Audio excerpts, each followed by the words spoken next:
again, and I don't want to keep harping back on how we talked about in the spring, you seem nervous about the offense because how young it was, but the flip side of it was we're confident in what we're able to do defensively, especially with the amount of players we have returning. Those same sentiments still there after a spring? Yeah, because our D-line is the most, where we have the most experience back. You know, we have 5 seniors up on the defensive line who can all play, who all will play, and can do their job. And we've really played well defensively in the 7-on-7s. I mean, we've pitched shutouts. We've held teams to low scores. Coach Maltascoba, who's our defensive coordinator, does an unbelievable job. He just really loves the chemistry of this group.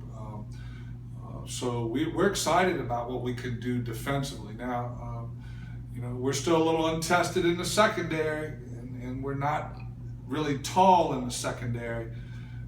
But then we have probably our 2 best athletes, Trayvon Stacker and Bryce Carroll, is our safeties. Lenaje Harvey's up there. So we can put some really good athletes on the field defensively. It seemed like, and I'm not going to give away the stuff I saw at 7-on-7, but that simplicity of, here's what it is, you know what the play call is because what we go through in the film room. So it's not a lot of reads, and if they do this, you do this, and they do this. It's just you run your defensive play. That simplicity seems to be working defensively. It has. It's really stood out this summer.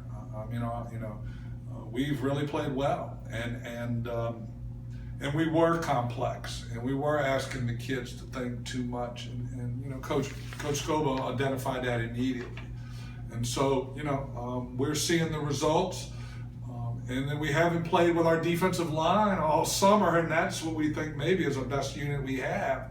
It's certainly the most experienced unit we have. So we can put the guys up front with the guys in the back who did get so much better this summer. We can run. We have good team speed, and they have really embraced the scheme. You keep harping about that defensive line. Give me some names so people can come in and see, be familiar here. Give me some names up front. Harold Marks is just grown up so much in our program. He's just had a great off season. Tajay King, Jalen Claiborne, Austin Lee, Willie Ducree, they're all seniors, and they're all interchangeable at those front 3 spots, and they are in great shape, and they're really quick off the ball, and with all the spread football that we see, they can really get up the field fast. That's all seniors right there, and they've all played some. Not one of them had the minutes of, say, a Jalen Williams who graduated last year, but they all got quality minutes at different times last season. So they have 5A football under their belt.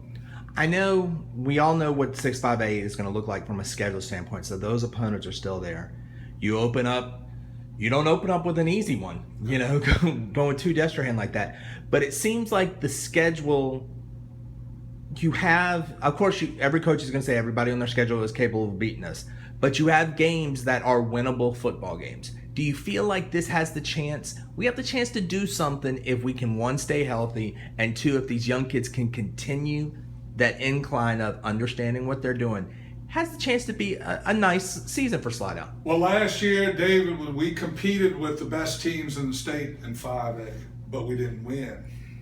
We were in every game against some elite teams, the elite teams in our district, but at the end of the game, we couldn't find a way to win.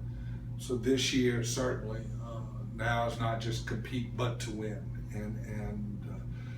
But we still have to go get those big 4 in our district that we haven't beat since we've been here. And I still think that's the measuring stick. Pre-district is important. You certainly want to have confidence heading into that first district game. You certainly, it's always a goal to have a winning record in pre-district. But we've got 4 of the best teams in the state of Louisiana in our district, and we've got to start putting some W's up. And that was the challenge last year, and that's still the challenge this year. And certainly coming into district with a winning pre-district record would help there.